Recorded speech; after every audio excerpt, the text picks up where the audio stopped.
Makanya terus terang secara pribadi saya kritik betul program stunting dan makan siang gratis ini kan. Kalau mau menang berarti minimal saya harus dapat suara paling nggak 500. 500 suara kalau kalikan 100.000 saja sudah 50 miliar Pak.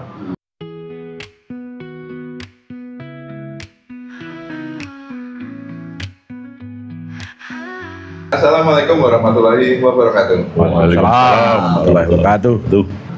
Masih bersama saya Jati Setiaji dan rekan saya Uci Hartono. Kita kali ini kedatangan siapa Mas Uci? Nah, kita kedatangan ini kalau orang Banjarnegara, saya memperkenalkan memang udah pada kenal sebenarnya. Right. Udah pada tahu. Muka-mukanya itu memang udah sering orang kemana-mana udah tahu lah pokoknya. Muka lapuk. Muka-muka udah sering kelihatan sebenarnya, tapi nggak auto kalau kita menggunakan diri dulu. Mungkin dari sini dulu, siapa mungkin dan Yang tua dulu. Oh, yang tua dulu, boleh. Senior. Saya kalau orang memanggil saya Mbah Jat. Mbah Jat. Ya. Jat. Mbah Jat. Atau Mbak Miko? Mbah Miko ya bisa. Sebabnya nama itu sangat universal. Oh, iya. Jadi Miko bisa, Mbah Jat bisa, bapaknya Danang bisa, itu sangat bisa dipanggil. Tapi orangnya satu. Cuman lebih banyak Mbah Jat itu Mbah Jat. lebih familiar Mbah Jat ya. Mbah Jat ya. Oh iya. Eh, Kalau mungkin Mbah Jat mungkin apa Background. ya, latar belakangnya. Saya boleh dikatakan universal juga. Jadi dari seniman, juga budayawan, ya semuanya latihan. Kalau latihan, kalau salah kan maklum, tapi kalau merasa bisa kan nanti ada hal-hal yang tidak tahu, kacau lagi. Lah itulah, mari kita untuk bisa sinergi, vibrasi dari semesta, ikat nyengkuyung kita akan hidup lebih hidup. Alright. Luar biasa, betul ini betul. Jadi mungkin nanti kedepannya juga kita akan mengutip petuah dari Mbah Jat ini. Ya monggo lah kita saling ngangsuka luar biasa, tukar pikiran. Berganti mungkin penyanyi atau mungkin apa seni apa? Spesifiknya itu apa? Spesifiknya ya saya dari tembang Jawa bisa. Oh, teman Jawa. Iya. Suaranya udah produksi kok.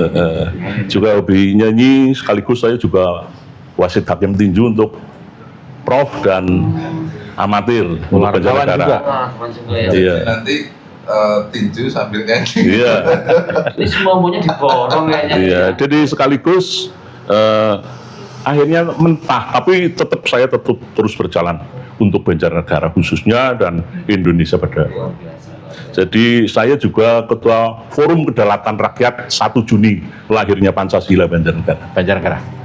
Oke, terus berikutnya ada Ya perkenalkan diri, salam rahayu, nama saya Wahono. Kalau profesi saya aslinya desainer grafis, bukan desainer gratis, Pak. Bukan desainer gratis. Desainer grafis ya. Merangkap ya, belajar 3D arsitek. Kalau dulunya profesinya event organizer. Oh, iya. Right? Right. Gabung sama teman-teman seniman budayawan Banjarnegara. Rahayu. Rahayu. Ayo. Jadi gini Jeng, Ya. kita nih undang dua tokoh ini yang aktif bergerak di bidang budaya, karena orang budayawan itu olah rasanya itu Lebih sensitif ya? lebih sensitif. Jadi kita pengen mendengar Sensitif. dari mereka ini untuk Banjarnegara. Permasalahan-permasalahan yang ada di Banjarnegara dari kacamata mereka, dari telinga mereka itu seperti apa gitu. Ya. Terus barangkali ada solusi yang bisa ditawarkan seperti apa gitu. Ya. Siapa dulu? Baca dulu, Pak, saya dulu. Katanya dari yang senior. Senior. Oke. Oke, kalau bicara soal budaya itu sangat universal. Karena menyangkut politik, pendidikan, perekonomian, dan sebagainya. Di sisi lain, kalau kita bicara budaya belum jalan, tapi kalau udah membudaya, itu ada tindakan sekecil apapun, itu udah ada tindakan berarti. Budaya dan membudaya itu udah beda. Nah, ini sangat universal. Jadi bagaimana? Misi saya adalah kembali kepada jati diri, yaitu penyadaran pada generasi muda, pada khususnya Banjarnegara, untuk kembali ke jati diri Banjarnegara. memang udah agak berjauh ya. Ya sebetulnya sih dibilang jauh ya juga enggak, cuma kita penyadaran lagi, kita ngomong sampai ngerweco kayak gini tanpa kesadaran juga nonsen. Jadi marilah kita sadar untuk kembali jati diri, jadi dirinya sendiri. Mungkin Itu poin-poin apa mungkin yang akhirnya memang sejadi ini yang harus kembali nih. Kita udah jarang melihat yang seperti ini. Mungkin apa nih mungkin yang harus ditarik terlalu melenceng gitu ya. Nah, makanya kita bersama kawan-kawan dengan kerendahan hati saya untuk bisa saling berkomunikasi. Ini kumpulan kecil ini akan menjadi cahaya, akan menjadi vibrasi, akan mengeluarkan kekuatannya sangat luar biasa karena kita dari leluhur kita itu mewarisi DNA sekian persen sadar tentang budaya. Jadi kita lewat ya mungkin sebisa saya akan saya tularkan kepada kawan-kawan khususnya generasi muda biar tahu dengan budaya itu sehingga akan bisa mencapai kememayu hayuning buana. Kalau orang Islam sendiri itu rahmatan lil alamin. Sangat luar biasa sekali. Ini mungkin udah masanya kita akan kembali kepada jati diri. Ya meskipun kita tertatih-tatih, kumpulan kecil ini akan menjadi lentera kecil akhirnya menjadi cahaya besar.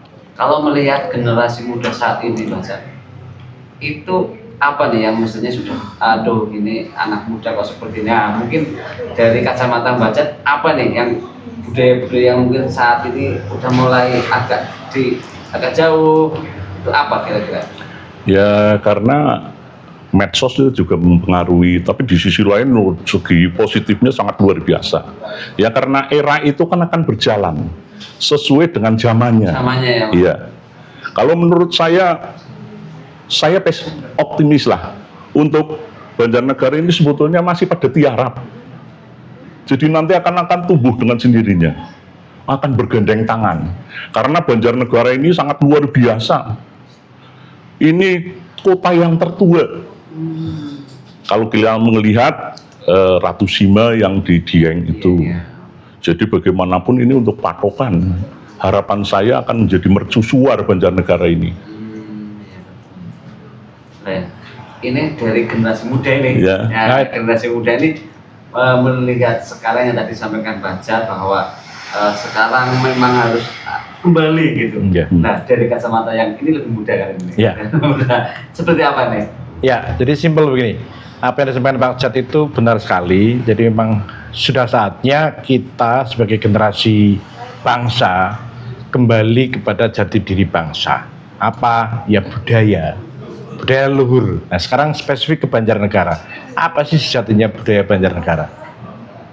Kan kita harus berpikir, ya kan, bahwa budaya Banjarnegara itu yang dimaksud adalah satu warisan dari leluhur, ya, yang setiap hari itu kita melakukan, melingkupi sendi kehidupan kita dalam 24 jam. Apa? Komunikasi. Komunikasinya apa? Bentuknya ya caplaka itu ngomong apa anane rasa ledeng aling-aling tapi nggak di ngomong nganggo gaya baworan. Itu budaya kita Banjarnegara. Problemnya adalah bahwa caplaka ini adalah budaya Banyumasan, bukan Banjarnegara, Mas. Jadi Banyumasan itu berarti ada Purbalingga, Banyumas, Purwokerto atau Cilacap. Ada 4 kabupaten. Nah, kemarin di Serasehan itu kita bikin dengan teman-teman seniman budayawan bahwa kita harus mengambil something different, sesuatu yang spesifik dengan Banjarnegara. Kenapa? Karena bicara budaya cablaka, ngomong apa anane rasa nganggo tedeng aling-aling, tapi nggak di ngomong nganggo gaya baworan. Jadi gaya baworan.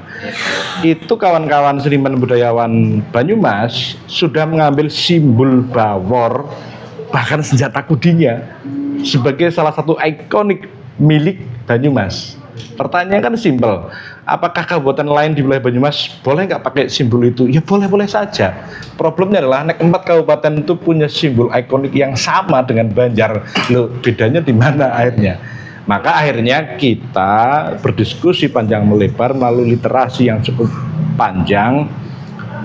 kita jangan pakai simbol bawor, walau bawor kita jadikan sebagai gaya hidup kita, bahwa ketika kita ngomong apa anane resah kok dadi aling-aling, berarti itu kan orang yang jujur, orang nggak dusta, ya kan, tidak berkhianat. Itu kan sifatullah luar biasa ini sebetulnya. Tapi kita kan lupa terus akan budaya itu. Tapi jangan salah, tetap ya karo guyonan, karo gaya baworan, ya kan. Nah akhirnya ketemu pada satu titik bahwa kita akan ambil simbol yang secara historis dan kebermanfaatannya itu dirasakan oleh Banjarnegara sampai saat ini. Apa itu simbol ikoniknya Banjarnegara? Bahwa kebermanfaatan Sungai Serayu dari zaman sejarah sampai sekarang itu luar biasa bagi Banjarnegara, bahkan bagi kabupaten tetangga. Problemnya kalau kita bikin ikon dalam bahasa visual, kita menggambarkan Serayu sebagai ikon Banjar, maka bentuknya cacing, Pak. Iya kan, ikon kan, jadi nggak menarik. Maka akhirnya apa? Kita tarik ke sumber mata air Serayu, apa? Bima Lukar. Maka akhirnya Bima ini akan menjadi salah satu usulan sebagai ikonik Banjarnegara. Lain daripada itu apa? Alasan kedua bahwa kedahsyatan, keagungan sejarah, budaya, seni Dieng salah satunya memiliki Candi Bima. Nah, sehingga dua alasan besar yang filosofis dan kesejarahan ini akhirnya kawan-kawan seniman budaya mencoba mensosialisasikan kepada seluruh elemen bahwa ikon Banjar tidak lain dan tidak bukan adalah Bima. Di mana Bima itu adalah salah satu tokoh Pandawa 5 sing ora bisa kramainggil, Pak. Yang ngoko. Tapi sesuai dengan tadi ya. Ngoko sesuai karakter Banjar. Ya. Karakter Banjarnegara. Akhirnya apa istilahnya? Caplaka Suta. Belaka Suta. Ya. Tapi kalau melihat itu budaya, Pak. Untuk saat ini ya, itu yang seperti itu masih bisa kita dengar, atau memang sekarang orang penuh dengan kepura-puraan atau penuh dengan jaga image gitu? Ya, ini problem, Kang. Kita budaya cablaka itu sebetulnya masih kental ketika teknologi itu belum begitu mutakhir saat ini. Ketika masih ada radio televisi, kita masih mendengar ada namanya pelawak peyang penjol, Kang. Ya, dulu ya. Kan? Ada. Itu masih kental. Tapi begitu teknologi internet masuk, luar biasa. Generasi ini sudah mulai lupa dengan budaya cablakanya. Ya, Indonesia orang duwe dan anak-anaknya selfie katon ayu, ya kan? Mau restoran itu kan nggak apa-anane, Pak. Ini munafik ya kan namanya kan. Nah, ini penting. Mas Wono terus baca kaitannya sama cablaka dan budaya tadi. Ini kan tahun ini kan tahun politik nih. Ada pilpres, pileg, terus pilkades kemarin, terus bentar lagi ada pilbub, pilgub juga di November 27. Ini money politik itu bisa dibilang membudaya. Kayak disampaikan itu sudah membudaya. Sudah membudaya. Terus kemudian kaitannya dengan cablaka, politik kan cenderung ibarat bahasanya bersayap, tidak cablaka. Menyikapi seperti ini gimana? Kalau di kita, karena ini sudah membudaya, Pak. Kan ada yang pertama kan budaya itu ada yang menciptakan, ya kan? Ada yang menciptakan, kemudian dibuat sistem. Maka akhirnya membudaya. Karena terbiasa. Iya, karena diciptakan, kemudian sistem mendukung, kemudian orang melakukan, akhirnya jadi budaya kan. Nah, perlawanan ini mau tidak mau harus dilakukan, karena bagaimanapun kalau kita bicara pilkada, pilgub, pilpres, kalau bicara money politik itu luar biasa, Pak.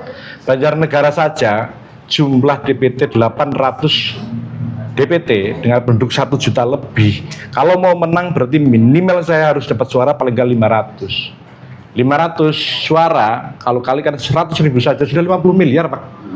Ya kan? Belum kos politik. Nah, kalau kos politik ini berapa biayanya? Paling nggak ya 10-20 miliar. Melamar partai, alat peraga sampai saksi tiap TPS kan. 70 miliar hanya untuk duduk di RD 1. Saya jamin orang yang akan pernah mikir rakyat, karena mikirnya pasti balik dulu duitnya. Maka saya bilang hari ini apapun bentuknya, seberat apapun kita melawan sebuah sistem, pastikan no money politik harus dilakukan, harus dikampanyekan. Persoalan berhasil atau tidak itu nanti dulu, Pak. Tapi mindset kita tolak politik uang itu, karena secara nggak masuk akal, Pak. Iya kan? Berarti nanti termasuk dengan karena menolak money politik berarti jenengan harus sore-sore nanti belakang. Oh harus Pak, harus. Ini komitmen dari gensin ini yang Iya. Nanti kita harus bikin prasasti juga Pak. Nggak sekedar cara-cara ya kan. Harus kita tulis. Tapi memang kaitannya money politik memang yang sudah membudayakan Iya. ya. Artinya Money politik itu budaya. seperti apa itu mungkin dari bacanya kan ya? Itu kan suatu bentuk keprihatinan mungkin ya. Iya, betul. Mungkin dari apa dari sisi pandangan Mas? Ya itu sebetulnya kadangkala udah budaya itu kan sangat sulit, Iya. sangat sulit. Tapi bukan berarti nggak bisa. Jadi monggo, tapi terbukti dengan desanya Mas Wahono sendiri Ya. kemarin pilkades itu tanpa money politik. Saya kebetulan saya Dan keluar berhasil. anaknya, dan saya bisa kasih tips simpel Pak. Harus ada niat baik dari pelaku panitia. Kalau dalam ini KPU, Bawaslu, niat baik ini harus dijalankan Pak. Panitia. Kemudian apalagi elemen kedua yang terpenting tentang money politik, calonnya harus berkomitmen karena calon kan bawa gerbongnya masing-masing Pak, ya kan? Karena menjadi pelaku ya. Iya. dan terbukti di desa saya alhamdulillah pilkades kemarin yang nggak dilantik tanpa politik uang. nggak jadi Zero. belum ya dilantik Ya. ya. Belum dilantik, belum dilantik ya kan?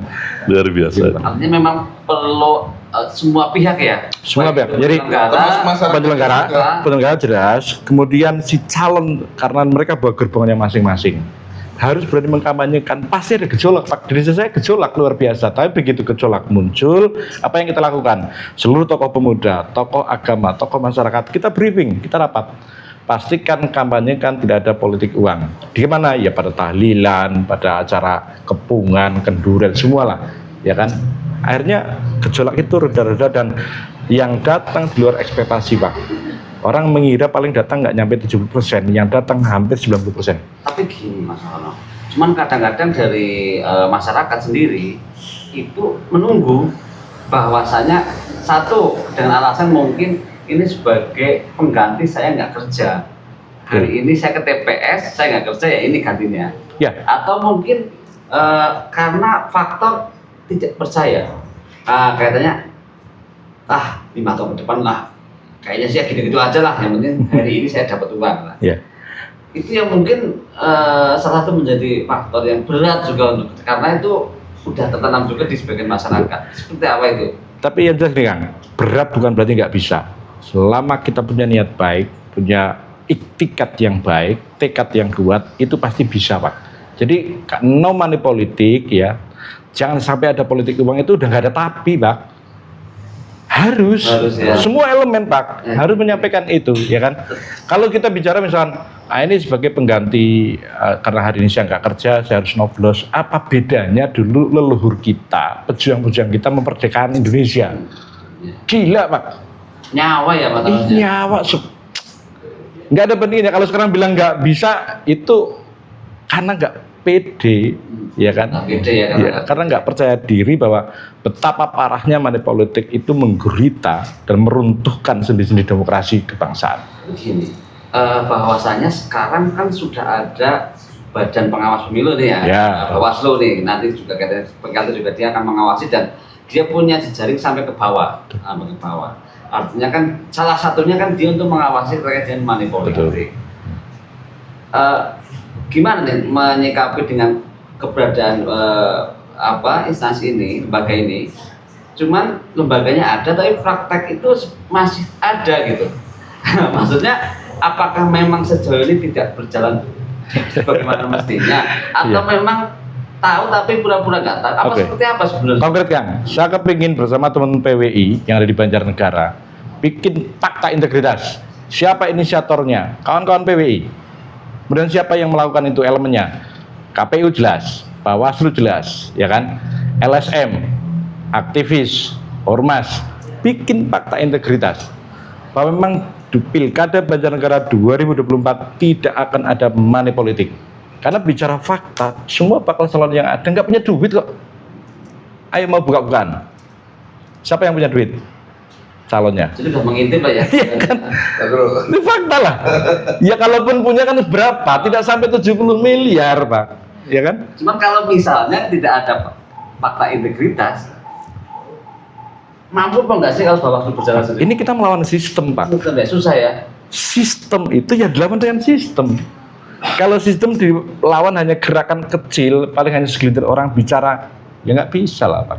Ini harus semua elemen bicara bahwa sistem itu kita lawan dengan sistem juga. Ini dua. Maksudnya ini disambut baik sama para calon ini karena mereka nggak punya isi tasnya. Mestinya ya kan. Karena amunisinya nggak. Ya, tapi kan saya belum mendengar statement dari semua bakal calon bahwa ya saya dan gerbong saya tidak akan menggunakan money politik. Kan belum ada, Pak. Ini kalau si bakal calonnya sendiri tidak berani mengeluarkan statement itu, lah bagaimana yang di belakang? Kan tetap ujungnya di pemimpin, Pak. Ya kan? Motorisatornya dipimpin. Kalau mereka berani komitmen, keren. Tapi paling gini Mas Wono, dari beberapa narasumber yang kita undang di sini, kita ajak untuk kita sosialisasikan juga untuk stop money politik. Yeah. Itu salah satu upaya kami dari PWI Banjarnegara untuk paling nggak minimal teman-teman Gen Z ini terselamatkan gitu, karena mereka yang akan Kang. memilih itu. Saya sepakat sosialisasi semua elemen, Pak. Jangan hanya PWI saja, semua kawan-kawan YouTuber, kawan-kawan medsos itu semua bicara itu. Tapi lagi-lagi tanpa sistem yang kuat, tanpa fakta integritas, itu kan sebuah sistem, Pak. Itu semakin berat, Pak.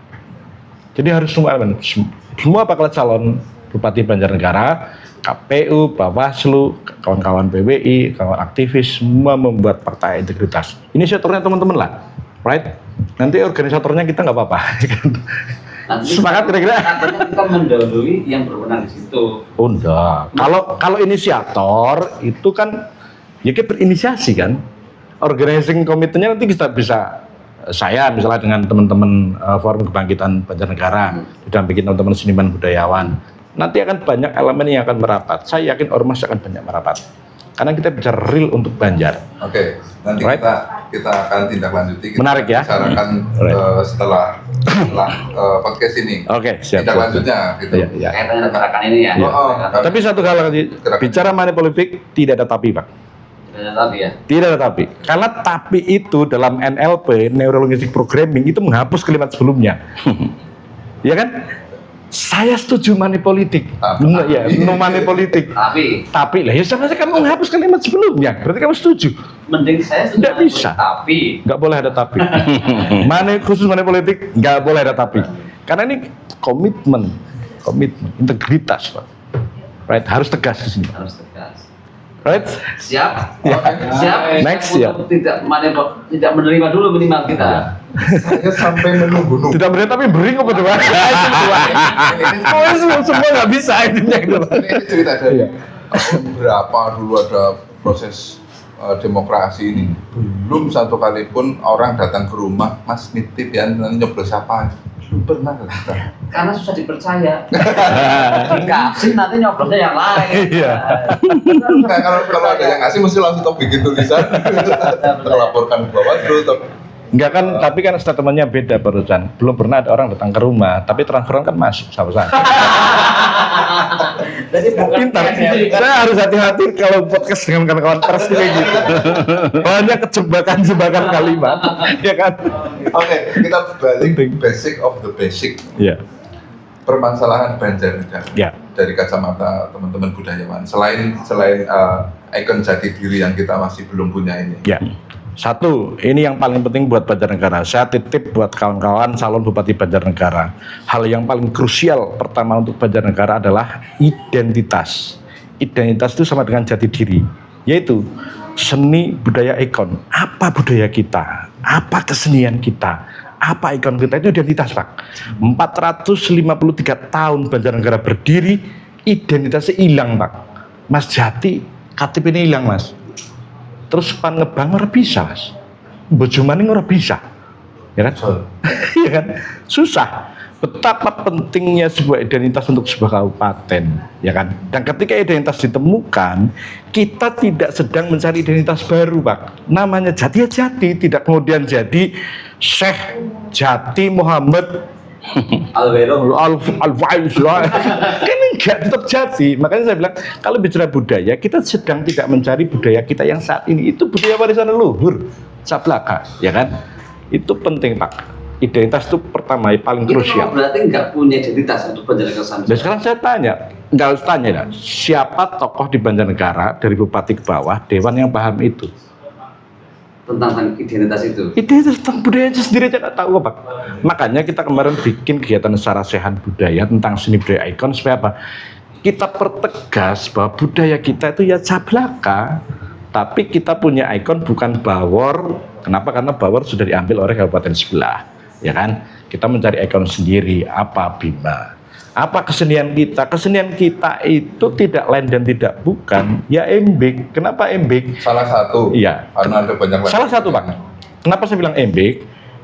Karena dia lahir dari zaman sejarah sebelum merdeka, Orde Lama, Orde Baru, Reformasi, Milenial, Gen Z eksis Pak.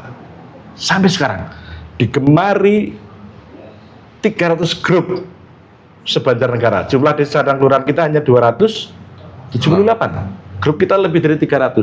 268. Dan itu dari latar belakang profesi, latar belakang usia, anak-anak, remaja, pemuda, orang tua, kakek nenek.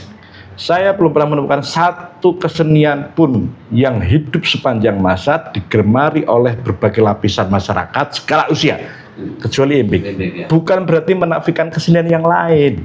Kita banyak kesenian, tari-tarian, ujungan budaya, semua punya, tapi mereka penjelas dari identitas. Nah, identitas ini penting, Kang. Kita ngomong gudeg, Mas. Pasti otak kita kemana? Jogja. Jogja, tapi Jogja kan tidak menjadikan gudeg sebagai ikon Jogja. Iya nggak?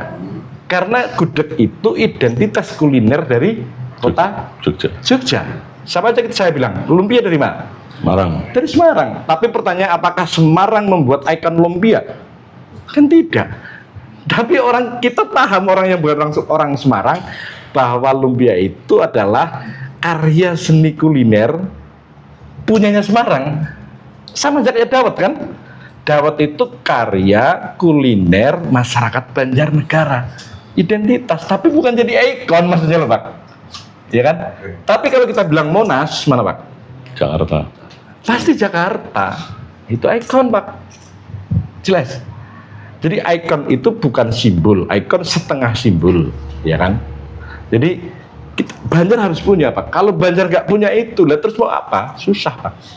Kalau kita bisa sepakat Bima sebagai ikon Banjarnegara, banyak hal yang bisa kita kerjakan untuk Banjarnegara dan itu berdampak ekonomi yang luar biasa untuk masyarakat.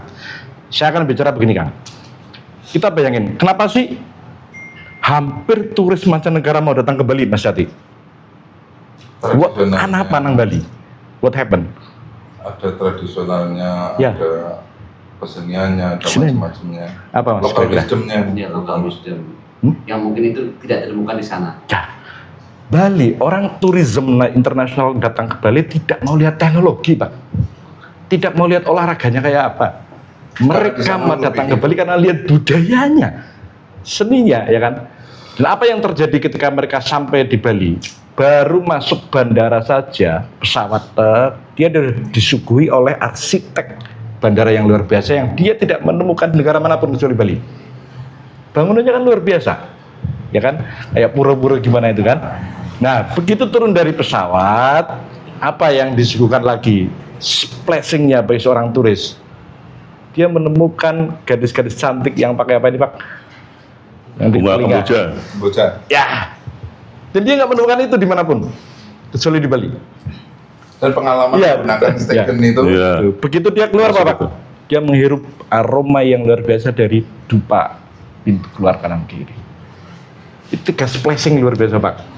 Begitu masuk ke 4, naik mobil mau ke Kuta dan sebagainya, menemukan splashing lagi apa? Gapura masuk pintu gang khas. Itulah wisata yang punya something different. Nah, kalau kita sepakat Bima menjadi ikon Banjarnegara Kang, pastikan karena kita punya bandara kita di Wirasaba. Pintu masuk Banjar, pintu keluar Banjar ya Bima Pak. Gapura, kecamatan, desa, RT, RW Bima. Maka satu-satunya kabupaten yang punya karakter Bima hanya satu di Indonesia. Mana? Banjarnegara. It's something different, right? Tapi ngomong-ngomong Bima istrinya berapa ya? Kenapa? Istrinya berapa? Istrinya berapa? Ya. Kalau istrinya banyak Pak. Ya. Setuju kalau gitu. Itu penting. Sepakat kan? Pak. Nanti deh. Iya, sepakat. Tapi gini, berkaitan dengan simbol ini, ketika ada masyarakat yang menyampaikan bahwa itu bukan kebutuhan mendasar gitu. Ya. Katakanlah gini, simbol itu, ikon itu Secara image gitu. dengan mungkin pemerataan pendidikan dan mungkin kebutuhan-kebutuhan lain mungkin kaitannya dengan apa ya, ya mungkin infrastruktur mungkin. Nah, untuk menjawab pertanyaan itu dari masyarakat ya, karena kan banyak masyarakat yang masih beranggapan bahwa kebutuhanku saat ini besok, jadi terkait dengan mungkin itu simbol itu, ikon itu kan untuk jangka panjang. Ya. Kaitannya mungkin dengan nanti mengarahnya kemana gitu. Ya. Tapi saya tegaskan gini Kang, maksudnya bahwa seni budaya ikon ini kan identitas. Saya sudah ngomong tadi, kalau Kang Uj tidak punya KTP mau ngapain? Susah kan? Bikin SIM susah, bikin apa susah, ya kan? Nggak dapat bantuan. Iya, nggak bisa dapat bantuan bansos, ya kan? Tapi identitas itu memang bukan pokok, tapi itu penting, Kak. Ya kan? Penting. Nah, kalau kita mau bicara kebutuhan pokok, berarti kan ekonomi, Pak. Kita harus tarik lagi sendi ekonomi bangsa, kekuatan ekonomi suatu bangsa itu ada di sektor petani nelayan. Kalau di Banjarnegara, Indonesia, Banjarnegara sama saja. Sekarang mau bicara ekonomi kayak apa? Kalau petani kita tidak dihidupkan, ya repot. Petani kita kan dimatikan, bibit susah, nyari pupuk susah. Begitu dapat pupuk panen, harganya anjlok. Ini kan sistemik, Pak. ya. Ini sistemik. Memang mereka dilemahkan supaya petani kita tidak pegang uang. Maka bagi para calon pemimpin kita ke depan, saya berharap apa? Jangan UMKM-nya dulu yang digenjot, petaninya dikuatin, pastikan pupuk tersedia, bibit ada, harga panen itu jangan sampai anjlok. Gimana caranya? Itu yang paling penting. Begitu petani pegang uang, maka UMKM pasti hidup, karena UMKM kan yang beli petani, ya kan? Ya, betul. Itu yang hal krusial, itu yang harus dipikirin, Bang. Itu nggak bisa dijawab kemudian sesimpel bansos, karena apa? Hari ini kita dapat bisa buat makan. Petani kan butuh waktu berbulan-bulan, ya kan?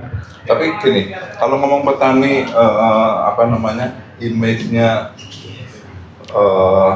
Susah. miskin, susah, itu sebenarnya nggak semuanya seperti itu juga sih, karena banyak juga petani-petani yang mewah gitu, Cuman mungkin yang muda-muda sekarang udah menggeliat gitu. Cuman itu kan dengan ukuran jumlah tanah yang luas gitu. Cuman pada kenyataannya kalau di sini banyak juga petani-petani yang sudah dapat warisan yang udah tinggal petakannya nggak banyak-banyak. Ini yang akhirnya memang itu benar kaitannya dengan pupuk mahal, yang akhirnya harga jual yang diingin-inginkan ternyata pas panen harganya turun. Akhirnya orang-orang itu berbondong-bondong pada nggak mau jadi petani. I am agree apa yang disampaikan Mas Yati. Tidak semua betul. Pertanyaannya berapa persen?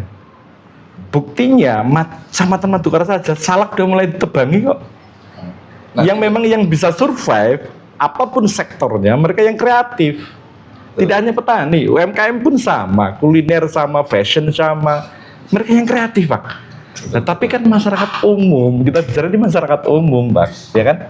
Bagaimana nanti pemerintah barangkali melalui dinas pertanian bisa mengcreate petani ini biar penggunaan teknologi, terus kemudian sistemnya dibangun agar petani bisa. Ya, makanya terus terang secara pribadi saya kritik betul program stunting dan makan siang gratis ini, Kang. 400 triliun lebih loh, Pak. Negara nganggarin, Pak. Itu gila-gilaan, Pak. Bacakan toko itu, Pak. Ya kan? Apakah benar bahwa makan siang gratis itu dibutuhkan oleh masyarakat? Itu kan? Seminggu berapa kali sih? Tapi kalau sudah 400 triliun itu ngeri, dibagi desa se-Indonesia 8.000 lebih desa. Itu satu desa bisa dapetin 250 juta, Pak. Dari program itu. Kalau kita mengesampingkan stunting dan makan siang gratis, 250 juta pastikan untuk sektor pertanian, bibit, pupuk, dan menahan anjloknya harga panen. Kalau ini dilakukan dalam kurun waktu setahun, 2 tahun, 3 tahun, ekonomi rakyat pasti naik, Pak. Jalan. Jadi bukan diloloi terus masyarakat, tapi pondasinya dibenerin, Bang. Ini penting. Istilah dilolo itu barangkali karena dapat bantuan akhirnya masyarakat jadi Dia bisa mandiri, ya kan, produktivitasnya berkurang secara sistemik, memang sengaja dimatikan, itu kan gila, Pak. Ya kan, ini keprihatinan, Pak. Dan ya kalau stunting saya mungkin agak sepakat. Kenapa? Karena kenapa sih saya sempat cari informasi kenapa sih harus ada program stunting? Karena prediksi BPS negara kita 2023 ini lahir bayi dalam 1 tahun itu 4 juta lebih bayi, Pak. Itu artinya sama saja dengan 4 kali penduduk Banjarnegara, Pak. Banjarnegara penduduk 1 juta lebih. Dan stunting kenapa jalan? Karena diprediksi negara kita setiap tahun lahir 4 juta bayi lebih. Maka stunting ini penting, gizi buat ibu, buat anak balita itu penting. Saya mungkin sepakat lah kalau itu. penting tepat sasaran itu ya. Tepat sasaran. Nah, aku jadi ada gambaran Banjarnegara ke depan kalau misalkan cita-cita dari Mas Wahono terus Mbah Jat ini terwujud. Orang datang ke Banjarnegara, ada muncul identitas, ada muncul ornamen-ornamen di masing-masing desa punya yang desa wisata terutama ada show pertunjukan kesenian masing-masing, jadi bahkan banyak sekali yang harusnya dikemas secara baik gitu ya. Orang datang ke Banjarnegara tinggal pilih, saya mau ke desa wisata A, desa wisata B, nanti puncaknya baru sampai ke Y. Nah, saya sampaikan lebih dalam lagi tentang seni budaya ikon, Kang, karena kita harus sampai pada punya buku khusus tentang kesenian kita apa, budaya kita apa, ikon kita apa. Menjadi satu buku tebal, Pak, yang punya nilai historikal yang luar biasa, punya nilai budaya, punya filosofi yang luar biasa. Buku ini kemudian kita serahkan kepada siapa? Dinas Pendidikan, Pak. Supaya apa? Dipecah menjadi kurikulum muatan lokal khas Banjarnegara sehingga sama sekabupaten, Pak. Betapa nilai-nilai filosofis seorang Bima itu luar biasa. Mbah Jat nanti bisa menerangkan itu kan tentang bagaimana hebatnya seorang tokoh Werkudara itu kan, bagaimana dahsyatnya filosofi Imbit, ya kan, bagaimana dahsyatnya filosofi Cablaka.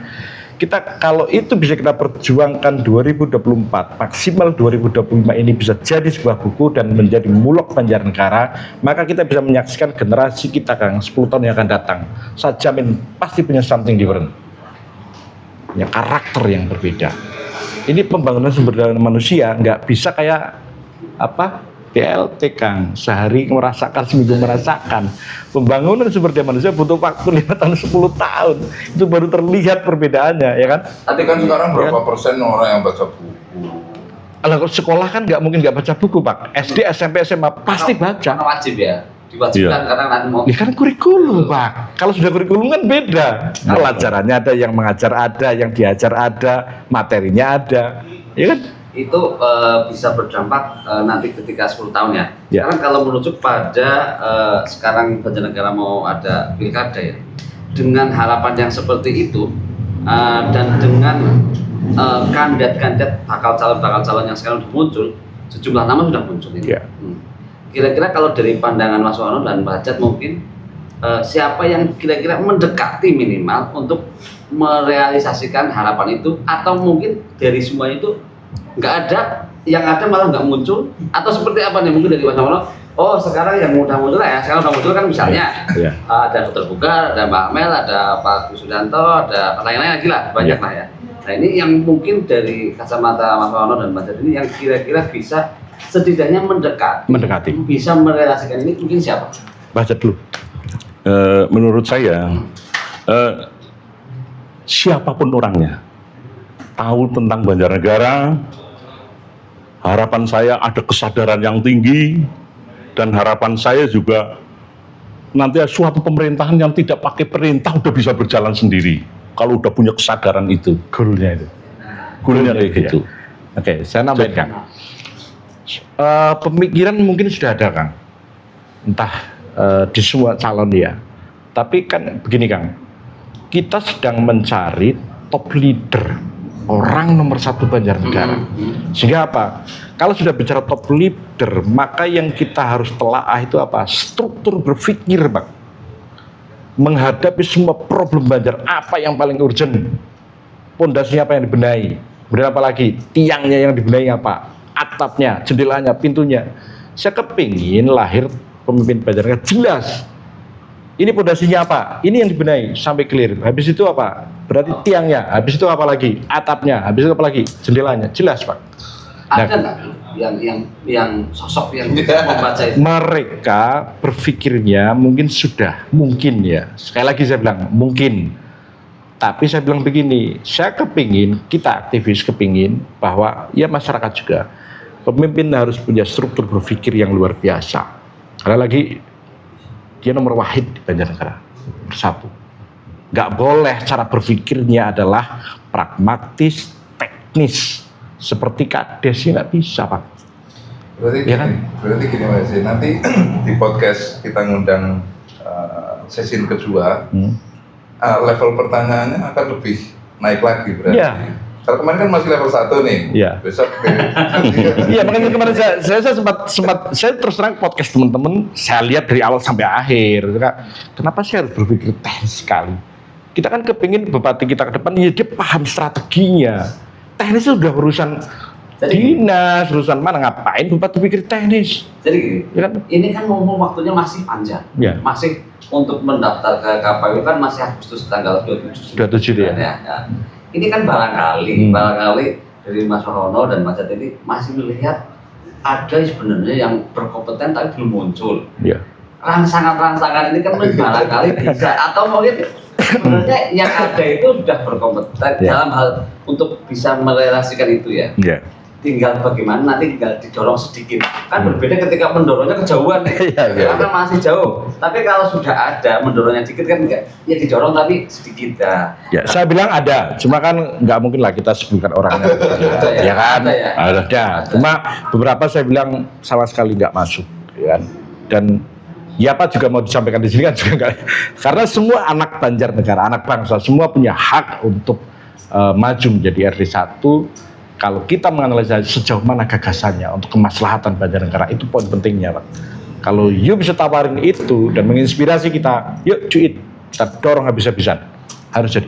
Jadi arahnya jelas ya. Jelas. Tujuan nanti arahnya jelas ya. Ya. Situ nggak tanya apa masalah yang kedua Banjarnegara? Belum. Belum. Ya. Oke, siap. ini obrolannya Iya. kenal banget. Kalau ngomong Banjar itu mendidih masalah ya kan? Jadi udah Iya. jati diri. Iya. Terus kemudian petani yang harus diangkat derajatnya. Nextnya lagi apa? Apa? Yang jelas gini Kang, saya ngomong di banyak forum ya, kemarin di Girilangan, di pendopo makam Ki Ageng Giring, Susukan, di situ berkumpul seniman budayawan, tokoh agama, tokoh budayawan masyarakat, ya masyarakat juga berkumpul di situ bahwa salah satu problem kebangsaan kita terletak pada satu kalimat Kang. Apa? Bangsa ini mau jadi negara apa? Enggak jelas. Bahkan Banjarnegara ini mau jadi kota apa juga enggak jelas. 453 tahun, Pak. Enggak jelas. Kita sederhanakan kalimat ini, kita sederhanakan. Ayo kita lihat peristiwa yang terjadi 10 tahun yang lalu di Karesiden Banyumas. Hadirnya Bandara Wirasaba itu menginspirasi kabupaten sebelah untuk mengambil gue mau jadi posisi apa nih? Positioning di kota apa? Positioning pertama diambil oleh Purbalingga. Apa? Saya mau jadi kota industri. Apa kebijakannya? Perizinan seminggu selesai, Pak. Ya kan? Seminggu selesai. Kemudian apa lagi? Yang menarik, seksi. Mereka yang mau berinvestasi dan tanahnya tanah milik Pemda, dia gratisin setahun. Real kebijakannya. Atas visi besar itu dia ambil kebijakan jelas. Apa yang terjadi kemudian dalam 10 tahun belakang, sekarang ini, 50 pabrik lebih di Purbalingga. Dengan kapasitas pekerja 2.000 sampai 6.000 tenaga pekerja. Kita ambil paling kecil 2.000 saja Kang. Kalikan 50 pabrik sudah 100.000. Padahal 10 tahun yang lalu masalah Purbalingga, Banjarnegara, Wonosobo, Kebumen, Banyumas, ya Sama, apa masalahnya? Pengangguran terbuka, berapa jumlahnya? 35.000 naik turun. Tapi clear masalah pengangguran terbuka diperbolehkan selesai, gitu kan? Kemudian kita geser ke barat lagi. Apa yang dilakukan oleh Banyumas, Purwokerto dengan potensi kampus yang luar biasa? Kalau mereka mau jadi kota pelajar, nggak mungkin bisa menyaingi Jogja, karena status itu sudah milik Jogja. Lalu apa yang dilakukan? Oke, yang mau invest silahkan datang ke Purbalingga, tapi kalian istirahat menginapnya tempat saya. Apa kebijakannya? Perizinan hotel berbintang selesaikan dengan cepat. Faktanya apa? Aston berdiri, semua hotel berbintang berdiri, tempat hiburan ditata sampai ke Raden Batu kan? Raden Batu apa betul Raden? Raden Batu kan? Ditata. Kenapa? Akhirnya masuk PAD, Pak. Nah sekarang 453 tahun Banjarnegara berdiri mau jadi apa? Nggak jelas. Ada satu yang jelas sih sebenarnya. Apa itu? Kota pensiunan. Oh. Itu belum jelas, Pak. Kalau kita menjadi kota pensiunan, pastikan ada perumahan yang fasilitasnya ada makam, Pak. Itu baru pensiun, itu aja nggak ada kok. Itu belum selesai. Sama ini jalan yang ada kerikil-kerikilnya loh. Jalan Itu nggak jelas juga, Pak. Nggak jelas Banjar mau apa, ya kan? Maka hari ini saya akan bilang, Banjarnegara, dari diskusi dulu di teman-teman aktivis, bicara strong and weakness Banjarnegara tidak ada pilihan lain. Ya, selain menjadi kota pariwisata. Why? Karena prasyarat untuk menjadi kota pariwisata itu sudah ada, Kang. Apa itu? Yang pertama, sebuah kabupaten kalau kepingin jadi kota pariwisata, dia harus memiliki destinasi internasional minimal 1. Banjar punya nggak? Punya. Sebuah kota mau jadi kabupaten, ya. Bukan Banjarnegara ya? Ya. Kenapa? Walaupun terkenalnya bukan Banjarnegara. No problem, tapi minimal itu kita punya. Kemudian yang kedua, sebuah kabupaten kepingin jadi kota pariwisata harus punya prasyarat apa? Punya destinasi nasional minimal apa? 2. Berapa? 2. Kita baru punya 1, rafting, 7 terbaik nasional. Kan tinggal bikin 1 lagi, Pak. Selesai. Syarat ketiga apa? Minimal memiliki destinasi regional Jawa Tengah 3 titik. Dan kita sudah punya seruling, Mas. Kita ada potensi regional mana? Tampu, Mas, subsidi 250 miliar. Jadi, apalagi kita masih punya lagi mana? Bendungan, PLTA Merica. Kita bisa bekerjasama dengan Indonesia Power, supply anggaran yang sama. Sudah jadi regional. Kalau bicara wisata nasional, nggak bisa dengan anggaran hanya sekitar 250 miliar. Itu paling nggak setengah triliun. Kenapa? Kalau kita sudah bicara pariwisata, berarti kita akan bicara industri pariwisata. Kalau sudah bicara industri pariwisata, berarti kita bicara high capital, right? Sudah jelas. Ya kalau sudah punya prasyarat ini, ngapain terus kita jadi malu-malu, ya kan? Pastikan Banjarnegara ke depan, kita titip pesan buat bakal calon bupatinya, Kang. Pastikan Banjarnegara menjadi kota pariwisata, entah berbasis pertanian, berbasis kuliner, berbasis budaya, berbasis sejarah, berbasis alam. Itu pikir belakang. Tapi kayaknya kalau ya komitmen di kota pariwisata itu semuanya mencakup semua loh. Ya. Komitmen ini harus diwujudkan dengan tindakan, Kang. Kalau hanya komitmen saja nggak bisa, ya kan? Saya komitmen mau nikahi si A, ya kan? Tapi kita nggak lamar-lamar, ya gimana mau nikahin? Kan susah. Perdanya dibenerin, perda pariwisata, rencana induk pariwisata benerin. Masa rencana induk pariwisata hanya ngidupin apa namanya dari doang? Ya nggak jelas lah, ya kan? Ini yang harus kita rencana induk pariwisata dikemas demikian rupa. Target 5 tahun seperti apa, 10 tahun kayak apa, 15 tahun sampai 30 tahun. Itu baru keren, Pak. Berpikir keren Banjarnegara. Baik. Dan harus punya itu ya something different itu ya biar. Ya, harus. Kalau bicara pariwisata harus punya something different. Kalau sama ya berat, Kang. Contohnya gini. Ini ngomong wisata.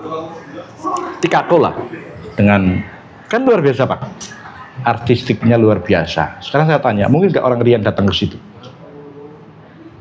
Mungkin nggak orang Bali, orang Bandung datang ke situ sengaja kepingin. Kenapa? Karena konsep wisata umat segitiga ini nang dorong sana, Pak. Tapi apakah perlu kita support? Ya support, kenapa? Karena itu kearifan lokal. Tapi kalau bicara legalitas, IMB-nya pasti bermasalah. Ya enggak?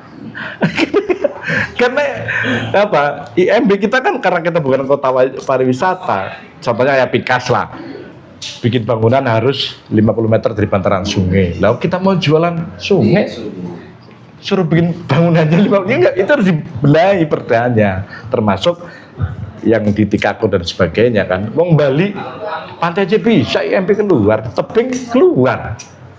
Nah, kita mesti benahi semuanya Pak, regulasinya, mindsetnya, ya kan, semua gerak. Jadi kalau lebih melihatnya, kalau untuk Banjarnegara arahannya sebagai kota pariwisata. Tidak ada pilihan lain. Kenapa? Karena yang lain, gini, Bandara Brazaba ini kan nggak mungkin akan segitu-segitu aja ke depan kan. Pasti akan berkembang. Emang masih sepi ya? Kenapa? Masih sepi. Ya enggak. Katanya proyek yang gagal katanya. Nggak masalah, karena kan bagaimanapun gini Kang, program nasional menghajar jalur selatan-selatan, Pantura, ya kan? Kita ada di tengah. Memang kita kalau mau secara geografis, kalau mau Banjarnegara berkembang, tidak lain dan tidak bukan ya akses selatan-selatan Pantura memang harus dibuka seluas-luasnya, dan itu saya pikir perlu melalui celah ruang fiskal bupati yang cerdas pasti bisa. Tapi gini, kalau misalkan disampaikan bandara masih sepi kan karena yang naik jarang. Tapi kalau misalkan perjalanan dinas misalnya ke Jakarta wajib pakai pesawat itu kan teknis lah. Yang jelas juga. Pertumbuhan ekonomi itu semua orang, semua elemen berharap akan terus membaik. Itu yang disebut dengan pembangunan. Ya kan? Ya apa enggak? Logikanya. Nah, kalau pertumbuhan ekonomi itu baik, maka infrastruktur penunjang bandara dan sebagainya otomatis akan ramai. Otomatis, Pak. Dan nggak mungkin suatu ketika ini ekonomi tumbuh luar biasa ini nggak berkembang, nggak mungkin. Tapi biasanya itu ketika untuk mewujudkan itu kaitannya dengan keterbatasan anggaran, itu akan kembali ke sana. Ya. Nah, untuk mewujudkan itu dengan APBD tentu butuh waktu yang sangat panjang. Ya. Oke, siapa potong Kang? Bicara APBD, saya sepakat. Memang APBD kita dari tahun ke tahun itu ya segitu-gitu aja, 2,3 triliun, 2,4 triliun, 2,5 triliun, bahkan 2,2 kadang. Tapi itu kan baru sumber utama, Pak.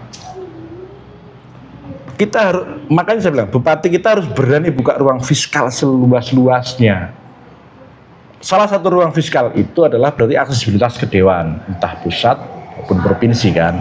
Nah, kita belajar dari kawan-kawan Purbalingga lah, betapa Purbalingga 10 tahun yang lalu itu perjuangannya luar biasa. Jangan salah, 3-5 anggota dewan asli kota daerah duduk DPR RI. Kalau satu dewan saja bisa menggelontorkan ya uang per tahun paling enggak sekitar 100 miliar sampai 250 miliar, kalikan saja berapa orang terwakilan di sana yang asli putra daerah.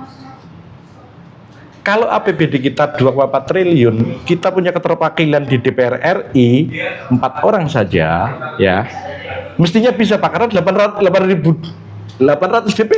ribu DPT loh. Untuk jadi Dewan Pusat berapa sih? 200 ribu kan?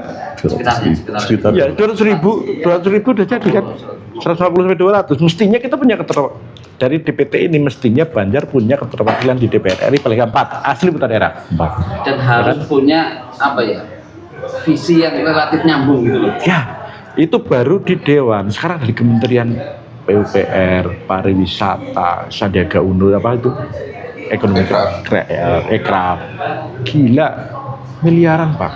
Tapi kalau keran ini nggak dibuka, aksesnya nggak dibuka, ya nggak bisa. Makanya besok Banjarnegara Kang, tugas bupati orang usah ngelantik ini itu, meresmikan itu, ngapain itu nggak penting. Bupati Banjarnegara ke depan buka ruang fiskal tugasnya. Karena apa? Urusan internal kabupaten sudah ada wakil dan sekda, ya kan? Ngapain dia agenda peresmian A, B, C, nggak penting. Ada aku pernah dengar celoteh ya, yang menggelitik, benar-benar. Apa itu? Jadi Banjarnegara sebagai kabupaten termasuk kabupaten termiskin, oke. kemiskinan ekstrim di Banjarnegara, oke, angka stunting tinggi, oke saja. Karena dengan begitu akan buka celah itu, dana-dana akan turun itu. Ya, ini gelitik banget karena di satu sisi ya benar itu menarik. Tapi di sisi lain Kemiskinan. dimiskinkan kan bahasa Ya. adat kutipnya dimiskinkan kok oke saja gitu. Ya kalau kemarin kita baca ya di Girilangan, Ki Ageng Giring, kita bilang kemiskinan itu bisa kita hapus dalam waktu 1 menit di Banjarnegara. Caranya apa? Diganti rebokinan apa jumlah kinan, selesai Pak. Kan kemiskinan. Diganti rebokinan jumlah kinan, selesai urusannya kan. Jangan gunakan kemiskinan lagi. Maksud gini, kalau mau buka ruang fiskal ya jangan melacurkan diri lah. Kemudian akhirnya yuk kita datanya, indeksnya kita kategorikan supaya kita menjadi kabupaten termiskinnya nggak dengan cara kayak gitu. Itu namanya nggak kreatif kan. Ruang fiskal kita kan luar biasa. Investor mau masuk Banjar, ini penting Kang. Ini terakhir. Angka pengangguran kita, data statistik 2022-2023 menyebut bahwa 6,38% dari total jumlah penduduk. Berapa jumlahnya? 63.800 pengangguran terbuka. Itu 2002-2023. Ya awal, 2002 akhir, 2023 awal. Sekarang 2023 sudah berjalan, ini masuk ke 2024. Bisa tembus 70.000. Maksudnya begini Kang. Ayo kawan-kawan Dewan pikirin. Ya kan? Calon pemimpin Banjar pikirin. Kenapa? Karena pengangguran satu kayak saya di rumah nganggur paling kayak gini Kang. Ya kan? Tapi begitu sudah keluar bertemu 1, 2, 3, 4, 5 orang satu buah botol kan lain cerita Pak. Ya kan? Ini dipikirin gitu Kang. Ini masalah. Nah, sekarang akhirnya saya bicara begini Kang. Rencana tata ruang wilayah Perda RT RW kita sudah diketuk palu oleh kementerian. Itu perjuangan 6 tahun lebih Pak. Yang tadinya membuka kawasan industri hanya di Susukan, sekarang sudah dibolehkan untuk Purwonegoro, nanti Mandiraja, Susukan, Bawang sampai Sigalo Pak. Ayo serius gitu loh Mas Dewan, Pemda serius bahas itu. Kenapa? Karena ini penting. Orang menuntut investor suruh datang, kemudian menyalahkan pemerintahnya yang bla bla bla bla bla. Kan bukan itu masalahnya Kang. Masalahnya apa? Iklim kondusif investasi di Banjarnegara itu tidak ada. Maka harus diciptakan dulu iklimnya supaya apa? Investor mau masuk. Lalu apa iklim investasi yang kondusif itu Kang? Pastikan payung hukumnya jelas, ya kan? Pastikan ketersediaan lahan, pastikan akses jalan, pastikan sumber energi. 4 poin ini terjawab, selesai masalah Pak. Hari ini saya beli salaman, ya. Kalau ini selesai bulan ini belum? Bulan Juli, Juli awal. Clear akhir Juli, ayo November mau berapa investor yang mau masuk Banjarnegara? Ya kan? Dikunci ya. Ya, kunci Pak. Pastikan seminggu selesai masalah perizinan. Kedua, kalau memang Susukan menjadi prioritas utama, berapa hektar yang disediakan oleh pemerintah melalui RT RW, Perda RT RW? Misalkan 100 hektar. Oke, 100 hektar. Yang punya tanah punya Pemda berapa? 20 hektar. Berarti yang 80 hektar punya masyarakat. Siapa yang membebasin? Kan harus jelas Pak, ya kan? Kemudian beri akses jalan, kalau sudah 100 hektar gaya jalan kan high cost Pak. Siapa yang membiayai? Terakhir apa? Sumber energi. Karena apa? Industri listriknya nggak sama dengan kita. Kalau listriknya sama dengan kayak kita, tiap hari mati, orang tidak mati, tuh tidak mati, ya stres. Oh dia ngidupin mesin aja 2 hari. Oke, iya, jadi kalau ini terjawab, investor pasti datang ke Banjar kan gitu. Tapi menariknya gini, dari beberapa teman-teman yang kita undang, kita sempat survei kecil-kecilan, Iya. tanya-tanya dikit. Oke, UMK Banjarnegara 2 juta kurang, terendah se Jawa Tengah, dan itu seharusnya menjadi daya tarik untuk investor. Strong point. Strong point. Tapi di sisi lain, kenapa angka pengangguran terbuka? Ini murni karena lapangan kerjanya kurang atau dari masyarakatnya yang tidak tertarik dengan pekerjaan yang ditawarkan gitu. Ya. Karena misalnya ada yang kita tanya kalau misalnya kerja gajinya berapa sih? Saya minta 2 digit. 2 digit di Banjarnegara loh. Ya. Terus kemudian pengennya pekerjaan yang seperti apa, pengennya pekerjaan yang enak dan sebagainya. Jadi iklimnya sebenarnya nggak cuma di pendatangan investor juga, tapi bangun iklim di masyarakat kita sendiri, kesadaran untuk bekerja gitu loh, etos kerjanya itu Ya, juga. kan solusi pengangguran itu kan banyak hal yang bisa ditawarkan dan bukan berarti ini menjadi tanggung jawab pemerintah saja kan. Tapi sebagai penyelenggara pemerintahan memastikan bahwa persoalan pengangguran akan selesai dengan salah satu cara itu. Kan gitu Kang. Poinnya kan di situ Kang. Karena kalau kita bicara tentang hasbabul nuzul, ngapa dia nganggur, ya memang berat lagi, itu butuh penelitian panjang lagi kan, karena butuh solusi panjang lagi. Tapi dengan statistik angka 63.800 itu angka yang luar biasa Pak. Berapa kursi dewan itu Pak, ya kan? Dan ini problemnya harus selesai Mas Dr. Kang. Dan saya kepingin siapapun bupatinya harus punya knowledge tentang problem solving itu, baik strategi maupun taktis gitu loh. Right? Clear? Ayo. Kaitannya dengan tadi yang kita sampaikan tadi, ketika ini menjadi kota pariwisata, itu cukup bisa memakan mengurangi jumlah pengangguran. Saya sangat optimis Kang. Belum ngomong sampai ke sana, baru bicara ikon. Ketika deklarasi ikon, perdanya keluar tentang Bima Kang, itu simpel, seragam dinas batiknya itu udah khas Bima nanti Pak. Berarti baju seragam pegawai sudah berapa ribu, belum sekolah, tasnya disablon, seragamnya. Industri konveksi luar biasa, ya. Baru 1 titik Pak. Lah belum yang lain, ya kan sektornya lain. Embek. Jadi begini Pak, Orde Baru, komunitas pelaku seni budaya ini memang hanya butuh space Pak, butuh ruang untuk mereka berekspresi, berkarya, berkreativitas. Tapi reformasi milenial kesini nggak bisa, mereka butuh space, butuh tempat. Selain ruang, kesempatan, mereka butuh tempat.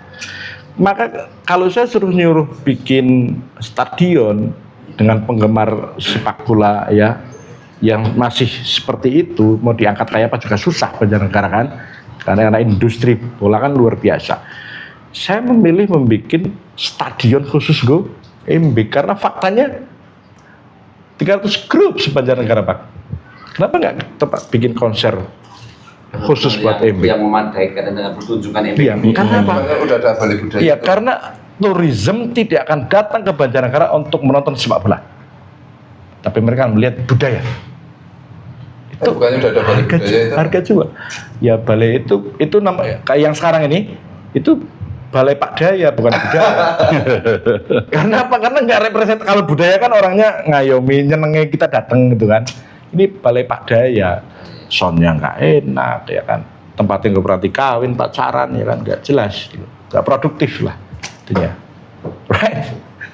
Ini harus dibenahi karena balai budaya menjadi problem Banjarnegara. Tata kelolanya masih dipegang oleh PU, sehingga apa? Harus ditarget PAD. Kemarin di Serasan kita bilang, ayo ambil alih ke Dinas Pariwisata dan Budaya. Kita punya Dewan Kesenian, hidupkan, serahkan sama mereka supaya mereka berkantor di sana. Padahal ada Dinas Pariwisata. Itulah ada Banyak hal di Banjarnegara harus dibenahi Pak. Saya kepingin Bupati paham itu dan tahu strateginya dan teknisnya menyelesaikan. Kalau nggak tahu mundur, lah apain? Ya. Kan karena ada harapan ya, karena salah satunya ada yang bisa memahami itu ya, yang disampaikan ya. Ya kita masih ada harapan berarti. Ya, hidup harus ada harapan Pak. Repot kalau nggak ada harapan, mati bahaya kan. Repot. Right? Kita tentang seni budaya lagi, Pak, tentang apa Ini menarik sebenarnya karena dengan semua itu akan berimbas ke banyak sektor. Banyak hal. Multi-level. Termasuk juga peningkatan ekonomi, pengangguran, penurunan pengangguran. Ya, termasuk di sektor pertanian Kang. Pastikan kalau sudah bicara pariwisata, ya nanti pertanian kita sudah nggak konvensional Kang. Kita sudah bicara tentang integrated smart farming. Bahkan kita akan bicara sustainable integrated smart farming. Itu kan keren Pak. Orang pasti seneng di situ, ada apa resortnya, ada apanya. Ini nggak bisa kita ngomong kayak gini sama generasi tua, pasti kita ngomongnya sama anak muda kan gitu. Karena mereka yang paham dengan itu.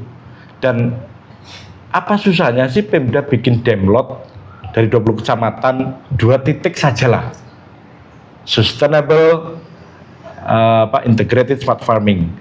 Anggarkan 100 jutaan 1 titik selesai Pak. Jadi dan itu pasti inspiratif. Kenapa? Karena petani kita, seniman kita itu kreatif. Karena diberwi itu ujungnya bisa gawe kayak karena selesai Pak. Artinya pemerintah butuh sesuatu yang dapat menginspirasi masyarakat. Selesai Pak. Tidak. Ketika sudah ada demplot itu sebagai percontohan akan muncul di tempat-tempat.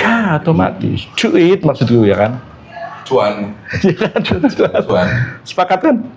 Dan kalau perlu PWI kasih dana supaya PWI bisa punya 1 titik demlot wisata sehingga apa? Ya asik di sana lah. Ada tambahan masukan kan? Tapi jangan lupa maksudku, perda pariwisata dibenerin, ya kan? Kalau kan harus ngomongin pariwisata berarti harus ada perda hiburan. Di dalam perda pariwisata sendiri pastikan karena kita mau menjual Sungai Serayu, ya jangan ada penambang dari Bocah sampai Pikas gitu Kang. Kan harus realistis gitu loh.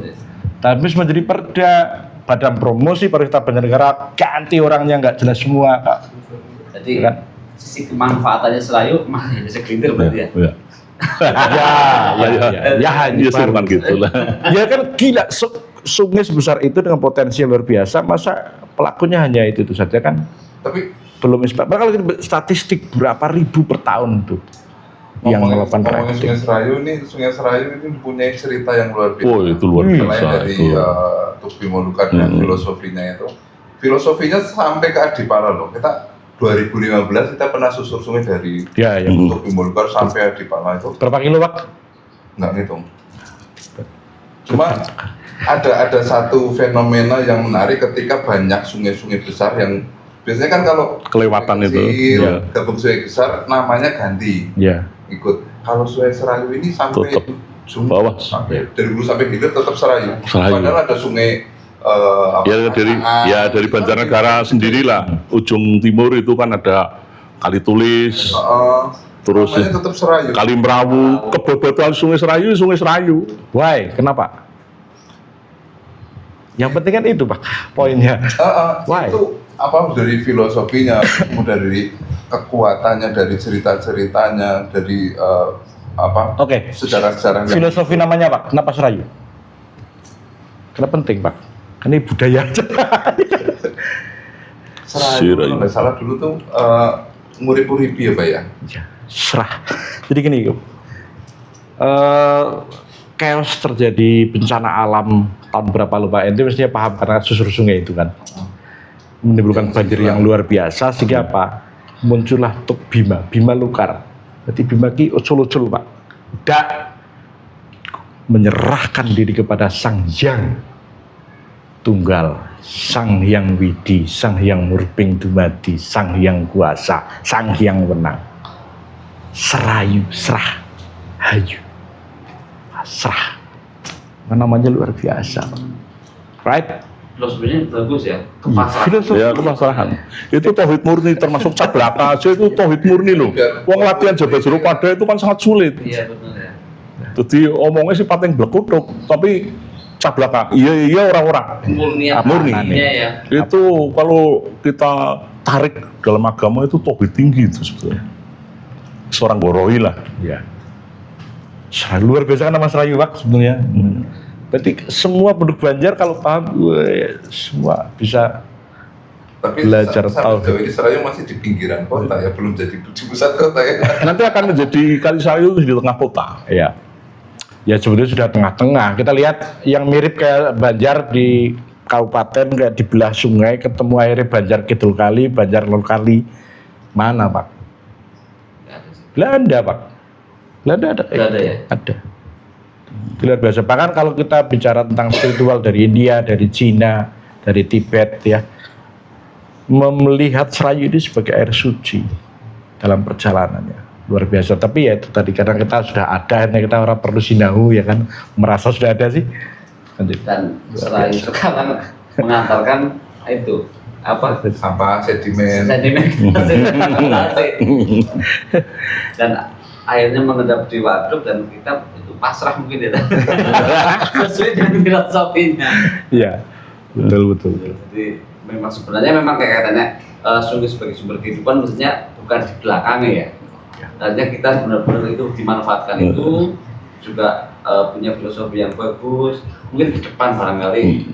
Makanya itu harus tertulis. Itu masih banyak sekali kalau kita udah bicara Bima Suci itu jabarannya sangat luas. Itu bukunya ada Mas Arti ya, yang Serayu Susur Sungai itu ya? Ada. Ada, itu kok ada. Tapi masuk mulok nggak? Enggak. Nah, itu masalahnya Pak. Lagi-lagi sistem. Bukunya masuk di arsip. Mestinya masuk mulok. Ya anak-anak SD, SMP, SMA tahu lah. Ya. Bikin lagunya juga merayu Serayu sama teman-teman ekspedisi Serayu dulu. Right. Itu aja harapan saya sebagai budayawan. Harapannya nggak muluk-muluk lah. Orang ketemu nang awak yang bukan ketemu nang anak. Orang ketemu nang anak yang bukan ketemu nang putu. Kan sangat sederhana sebetulnya. Right. Ada perkembangan yang signifikan. Ya. Ada kemajuan. Ada tindakan nyata. Ya harapannya kita, pokoknya siapapun bakal calon pemimpinnya, pastikan satu problem yang paling mendasar tentang identitas jati diri Banjarnegara harus clear di depan. Dan yang kedua, Banjarnegara mau jadi kota apa? Kemudian berikutnya lagi, pastikan problem solving pengangguran terbuka yang sudah tembus 63.800 itu juga ada solusi. Jangan cuma harapan. Kalau infrastruktur pasti semua orang bisa membangun infrastruktur, ya kan? Tapi kalau kita bisa sejarah, Pak Harto tidak terlalu menekankan betapa infrastruktur harus ditata sedemikian rupa. Mana buktinya? Nggak ada programnya Pak Harto itu jajut dulu, jalan usaha tani, ya kan? Sedikit. Tapi fakta bicara melalui repelitanya Pak Harto mampu swasembada pangan, swasembada beras, bahkan bisa impor. Nah sekarang beras impor, gula impor, semua impor. Padahal JUT dibangun di mana-mana. Karena tulisannya JUT, kalau JUD kan beda lagi. JUT. Yang diulangi ngomong jutnya nggak. Tapi gini, dengan calon yang sekarang sudah ada di Banjarnegara khususnya, itu kan pasti salah satu akan menjadi top leader, menjadi pemimpin Banjarnegara. Yeah. Saya ingin tahu dengan pemimpin Banjarnegara nanti dengan orang-orang itu ya, salah satu bakal jadi di bayangannya Mas Maulana nanti dan Banjar mungkin Banjarnegara akan seperti apa 2 tahun 2029, 5 tahun ke depan dengan mungkin yang ya adanya seperti itu nih. Ya. Seperti apa nih? Ya sebetulnya kan butuh tahapan. Tahapan itu tidak semudah membalikan tangan. Yang penting ada kejelasan dulu program apa yang disampaikan Pak Wahono minimal sekian persen lah minimal dijalankan. Mesti ada perubahan-perubahan sesuai dengan harapan masyarakat Banjarnegara. Ya. Contoh satu dari pengangguran itu kan dampaknya sangat luar biasa. Kalau kita bicara tentang seni embek, ya kadang-kala kan sebagian orang akan ngenjepi ana mendeme, termasuk itu kan ini kembali lagi kepada seni lah ya. Embek itu sebenarnya kelompok marginal ke bawah. Kenapakah harus mendem di situ loh? Kan saya sering sosialisasi, edukasi tentang itu. Orang mendem apa baik? Mendem jabuatan, mendem kedonyan, mendem wadonan, mendem minuman, ya cepet-cepet kudu ditambani. Itu kan sarkasme, sindiran sebetulnya. Tapi orang sudah sebelah mata lah untuk lihat. Kalau mendem itu banyak ya. Iya. Yang mendem yang lain nggak merasa mendem. Makanya tadi saya ceritakan kelompok marginal ke bawah kayak ingin nyindir kok kayak kue tok yang menyampaikan saya berusaha. Kenapa mindik imbik mendem? Ya sebetulnya itu orang mendem apa harus cepat-cepat ditambani. Makanya orang mendem kadang makannya segala macam dimakan ya. Beling-belingnya dimakan. Itu kan kak beling aspal aja dimakan. Aspal dimakan. Aspal dimakan. Batu dimakan. Itu saya sebagai Tapi poinnya seorang gini kan? seniman dan merangkap Itu harus itu. disadarkan, Ya, Pak. ya, disadarkan. Makanya penyadaran, misi saya penyadaran. Setiap kumpul dengan remaja, saya kasih motivasi untuk sadar kembali jati diri, kembali jadilah kamu dirinya sendiri, jangan jadi epigon, pengekor terus. Dan ketika pas lagi mendem sadar. Iya. Jadi Disadarkan. iya. Ditambani mesti kan. Orang yang legoso benengan wah kacau nih. Betul. Itu Oke, cara- poinnya begini Kang. 5 tahun. Dengan bakal calon yang sudah ada, saya tidak pesimis Kak. Saya tetap optimis. Optimis ya? Yang Ya. penting karakter pemimpin itu kan nggak bisa menurut persepsi kita Pak. Iya. Kenapa? Setiap kepercayaan agama sudah mengajarkan, orang Islam pasti mengajarkan Mbak, yang layak menjadi seorang pemimpin itu mereka yang apa? Ada 4 karakter pemimpin dalam agama Islam. Ayo Mas apa? Satu. Jujur. Sidik, Amanah, tabligh, amanah. jelas. Jawa itu ada 8 Pak. Ya. Apa-apa? Hanyung Lakuning Baskoro, Hanyung Lakuning Kartiko. Satu-satu sambil Ya. disabarkan. Hanung. Orang Jawa punya 8 karakter kepemimpinan yang disebut dengan Wahyu Hastobroto. Ya kan, 8 karakter kepemimpinan menurut nilai-nilai filosofi Jawa. Yang pertama, Lintang, Hanyung Lakuning Lintang. Pemimpin itu yang harus seperti Kartiko itu namanya kan. Apa jenisnya? Kartika. Lintang. Lintang. Hanyung Lakuning Kartika. Pemimpin itu kamu nggak perlu pesimis, kamu optimis walaupun lintang bintang di langit kamu ada 1, tapi kamu bisa mewarnai dunia, bikin indah di malam hari. Oke. Jadi nggak boleh pesimis. Nah setelah lintang apa? Hanyung Lakuning Rembulan apa jenis? Jawane?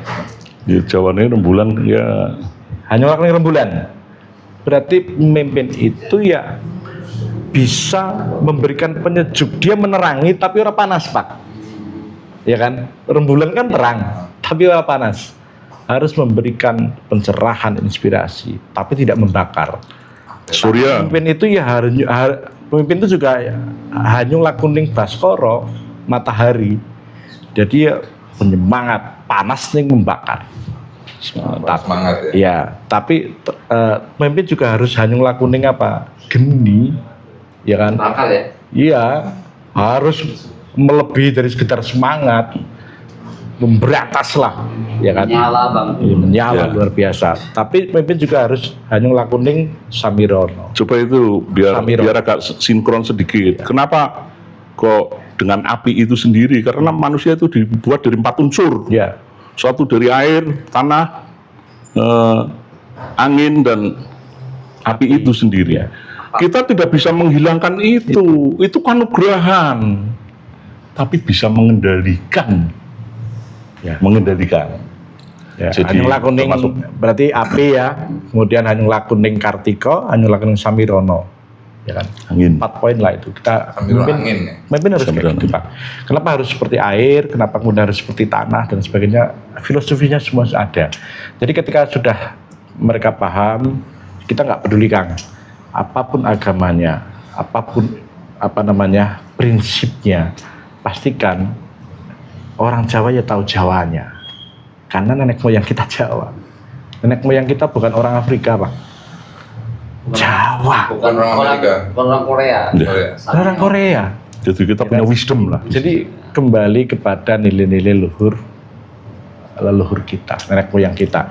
Saya yakin yang sudah ada, asal mereka paham karakter kepemimpinan itu, dia akan menyerap berbagai macam input, masukan yang baik untuk Banjarnegara, dan ketika jadi, dia akan bisa menerima itu dan bisa menjalankan itu. Jadi 5 tahun lagi seperti apa?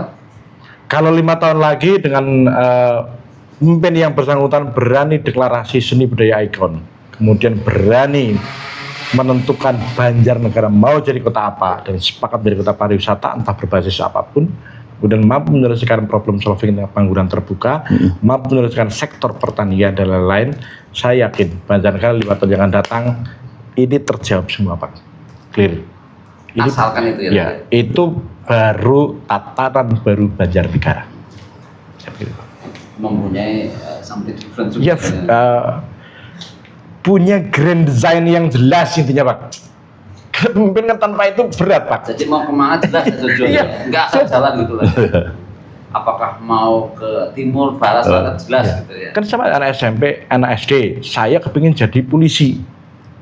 Begitu SMP, loh jebol polisi anak Intel, anak Resmob, anak Lantas, nyoba apa ya? SMP akhirnya mulai membuka, oh saya tak Lantas saja. Ya begitu SMA berarti Lantas ku ngurusi jebol nang Banjar motor sekian, sing bodong sekian. Knalpot bro. Kan sampai paham Pak, harus jelas. Tanpa itu, aduh berat Pak. Oke, ini obrolan 7 hari 7 malam nggak selesai nih. Wah, siap.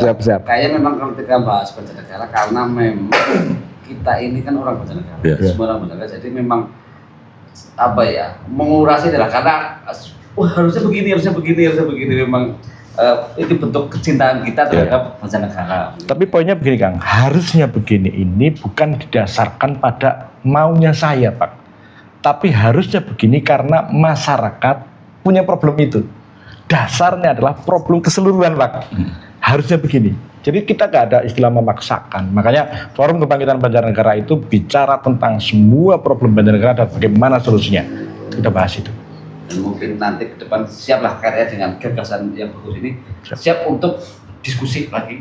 Dengan mungkin ada beberapa lagi yang tambal sulam gitu ya. Jadi siap terbuka untuk diskusi. Oh siap sekali. Dan pastikan tidak ada tapi untuk no money politik. Right? Mau tapi repot paling ngomong. Ngomong-ngomong itu kaosnya Bima ya? Iya Bima dong. Right? Bima tapi tulisannya bukan kayak gini Pak, nanti diganti. BEMA. Ya karena dalam bahasa Inggris Bima berarti be mother, jadi ibu yang luar biasa, ibu pertiwi yang kita perjuangkan. Wah luar biasa. Karena ngomong sama Sunan Doyan semua harus filosofis.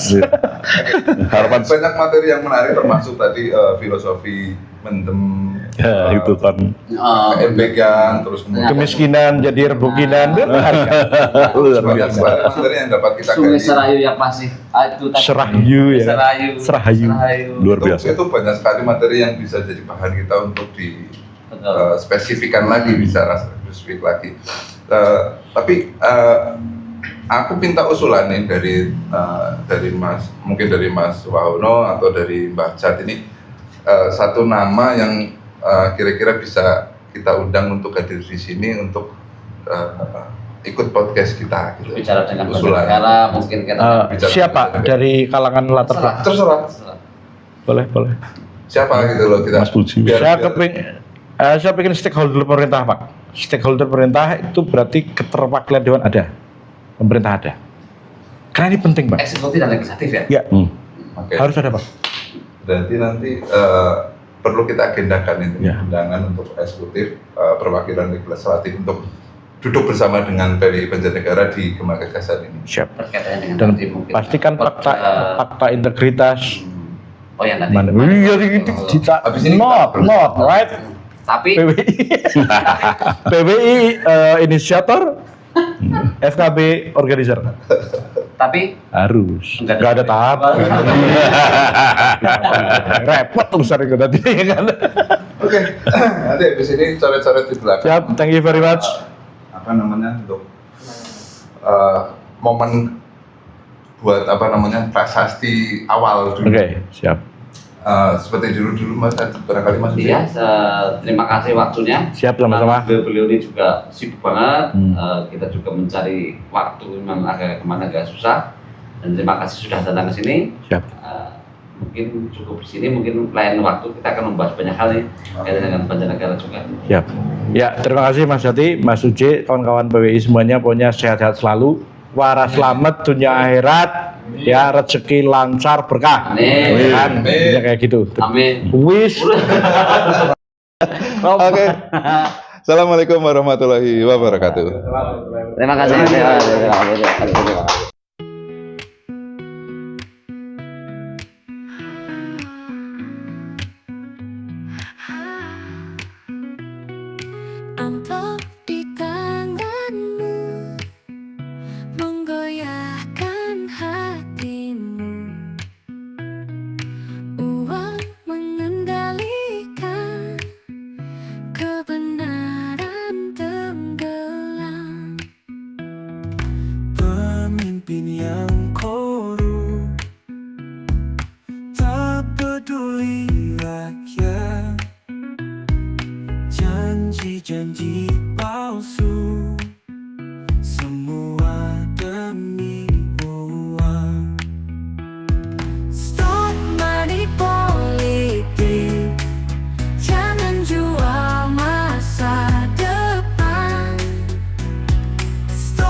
janji-janji palsu, semua demi uang.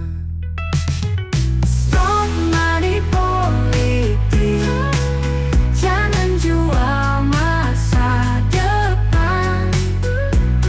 Stop money politik, kita butuh pemimpin baik.